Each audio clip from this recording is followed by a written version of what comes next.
Salut copain, ça joue bien. Bien sûr que l'Iran, ils sont copains avec les États-Unis.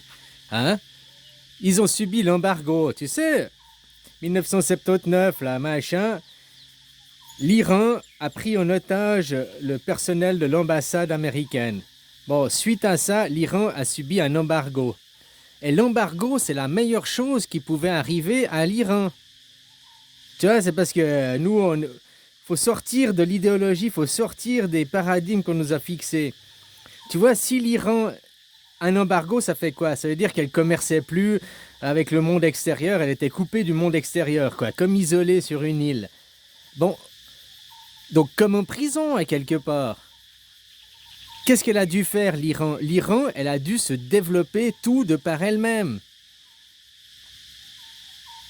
Ils ont dû créer avec les moyens du bord, ils ont dû créer tout faire, des médicaments, tout, avec leur production interne. Donc c'est la meilleure chose qui pouvait leur arriver, parce que maintenant, subir des embargos, ils en ont rien à foutre, vu ils sont autodidactes, enfin autosuffisants et tout, quoi. Tu vois, c'était la meilleure chose qui pouvait leur arriver. Comme je te dis, en 1979, ils subissent l'embargo parce qu'ils se sont pris à... Hein? Mais en 1981, la première guerre d'Irak a été parce que Saddam Hussein a envahi l'Iran. Donc tu vois, les Américains, ils sont fâchés, ils font un embargo. C'est tout, hein. Ce qu'ils ont fait, c'est l'embargo. Suite à la capture du personnel de l'ambassade. Mais après, Saddam Hussein a envahi. Il a fait 1 million de morts. Et c'est là que les Américains ont attaqué l'Irak. George Bush père, la première guerre du Golfe. Parce qu'ils ont tué Saddam Hussein a tué 1 million d'Iraniens. Iraniens. Alors ils faisaient l'embargo, ils étaient fâchés avec les Américains, soi-disant, 1 an après, l'ennemi Saddam Hussein, il attaque. Normalement, on dit les ennemis de mes ennemis sont mes amis. Donc les Américains ils auraient dû être amis avec Saddam Hussein, vu qu'il venait d'attaquer l'Iran. Et non, ils ont défendu l'Iran, quoi. Tu comprends? C'est ça, après tout le fait que oh, c'est l'ennemi, c'est l'ennemi. Tu sais, s'ils sont vraiment amis, dans 1 mois, ils font la guerre ensemble.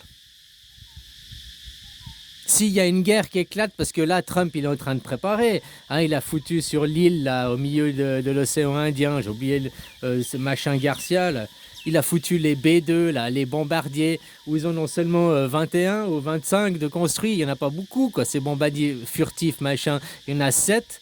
Donc il y a un tiers de la flotte qui est là sur la base. Ils bombardent le Yémen, ils vont pour le Yémen pour l'instant, quoi. Mais après, entre le Yémen et l'Iran, c'est pas beaucoup plus loin. Je crois même que depuis là, ils peuvent aller bombarder l'Iran sans avoir besoin de passer au-dessus d'une... ou bien peut-être juste les Émirats arabes. Je n'ai pas la carte dans la tête, quoi. Mais je crois qu'ils arriveraient même à bombarder l'Iran sans devoir demander de survoler un autre pays, quoi.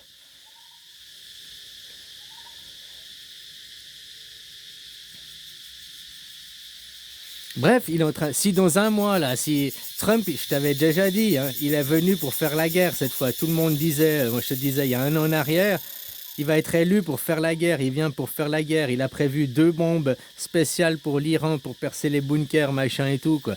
Pour affaiblir la Chine, pour leur projet des ultra-conservateurs et guerre totale dans le Pacifique. C'est ce que je te parlais de ça il y a 1 an en arrière, que j'avais vu les plans du Grand Israël, les plans de reconstruction de Gaza déjà.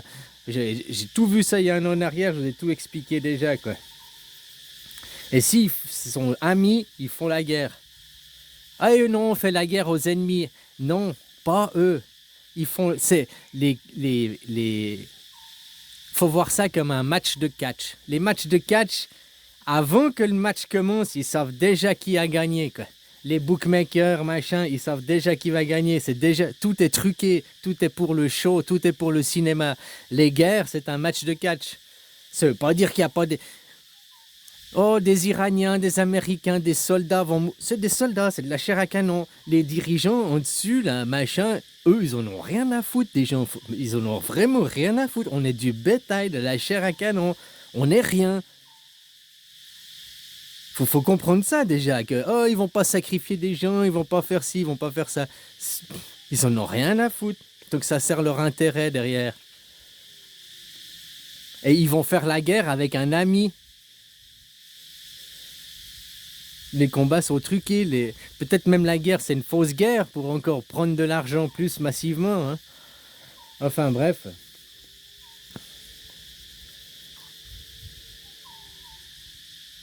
Tout ça, c'est du show, c'est du show, c'est du show. Qui souffre? Les populations. Qui c'est qui n'est pas libre? Les populations. Qui travaillent comme des gueux, là? Un travail, qu'on lui prend des impôts à gogo, et puis qu'il a rien. Les gens, les travailleurs, quoi. C'est pas les riches. Hein. Aux États-Unis, il y a 5 familles qui, à elles seules, elles possèdent la moitié je sais pas comment tu dis, la moitié des États-Unis, de la fortune des États-Unis, appartient à 5 familles. Les Rothschild, Rockefeller, JP Morgan, machin, quoi.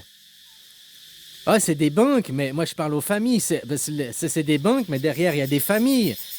Des familles ces familles elles fonctionnent pas. Toi, t'es une famille normale. Toi, tes parents ils décèdent, pour toucher l'héritage, tu vas payer un droit de succession.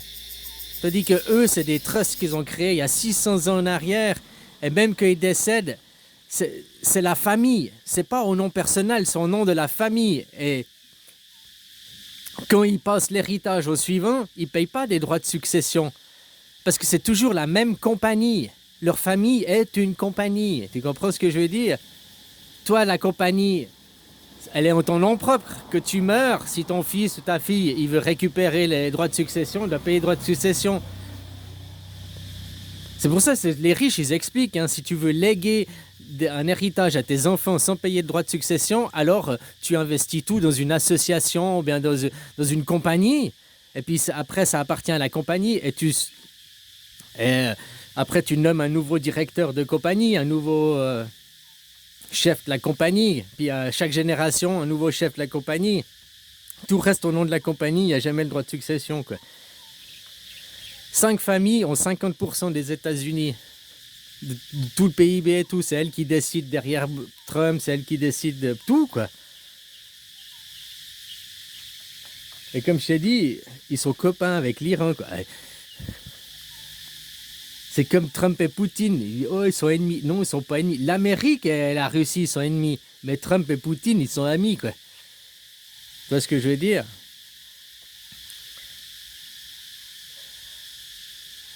Le grand méchant iranien, là-bas, c'est l'intérêt, quoi. Si, déjà, comme je te dis, l'embargo de 1979, c'était un bonheur parce qu'eux, ils ont dû se développer de eux-mêmes. Autrement, ils auraient fait comme les pays d'à côté. Et puis aujourd'hui, ils seraient manipulés et contrôlés par les pays d'à côté.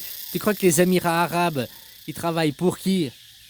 Le Mon Beau Sapin, là, MBS. Hein, ils sucent du youpin, quoi. Tu vois ce que je veux dire? Enfin, voilà, quoi. Les gens, vous cautionnez tout ça. Et puis s'il y a une guerre avec l'Iran, ça confirmera qu'ils sont copains. Mais tout le monde, non, c'est l'ennemi, c'est l'ennemi. C'est un match de catch. Tout est truqué à l'avance. C'est un ennemi pour le public, c'est un ennemi pour le showbiz, c'est un ennemi pour arriver à répandre leur idéologie, à continuer leur plan messianique et ainsi de suite, quoi. Sans un ennemi là-bas, sans l'Iran qui est ennemi là-bas,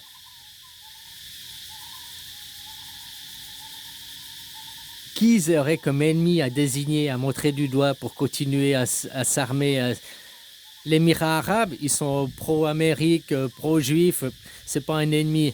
Les Syriens, c'est pas un ennemi. Les Libanais, c'est pas un ennemi. Les Irakiens, c'est plus un ennemi. Donc s'il n'y avait pas l'Iran comme ennemi, il y aurait qui? Ils n'auraient pas d'ennemis là-bas. Depuis 40 ans, depuis 1979, quoi.